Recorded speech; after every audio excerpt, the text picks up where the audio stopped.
सम्पूर्णमा नमस्ते साथीहरू, के गर्दै हुनुहुन्छ तपाईहरू? आजको मौसम कस्तो छ त तपाईकोतिर? हाम्रो यता त एकदमै गर्मी बढिरहेको छ। बादल देखिन्छ तर पानी पर्नै सकेको छैन। जति गर्मी भए पनि अब खाजा त खानै पर्यो साथीहरू।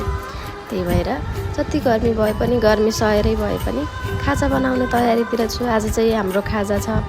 आज यसो भेज थुक्पा बनाएर खाम भन्ने सोचेर भेज थुक्पा बनाउन थालिसकेँ। मैले चाहिँ बिहानै चना र केराउ भिजाएर राखेको थिएँ। तपाईँकोतिर केराउ भन्छ कि मटर भन्छ साथीहरू यसलाई?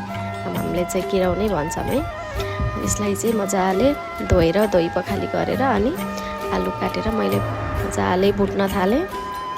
त्यसपछि यसमा चाहिने मरमसलाहरू, नुन, खुर्सानी, बेसार तपाईँको स्वाद अनुसार तपाईँलाई कतिको मनपर्छ त्यो अनुसार हालेर एकछिन भुटेर पानी हालेर सिटी लगाइदिनु। यति मिठो स्वाद आउँछ। यो चना र केराउको रस फेरि थुक्पासँग पनि मिठो हुने।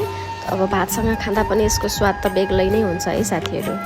मैले चाहिँ हेर्नु न अगाडि भुट्दा लसुन हाल्नै बिर्सेछु। पछि भए पनि याद आयो, फेरि लसुन बिना त फेरि तरकारीको स्वादै मिठो नहुने। अनि मैले पछि भए नै हालेँ। त्यसपछि केराउ र चना यत्तिको पाकेको रहेछ।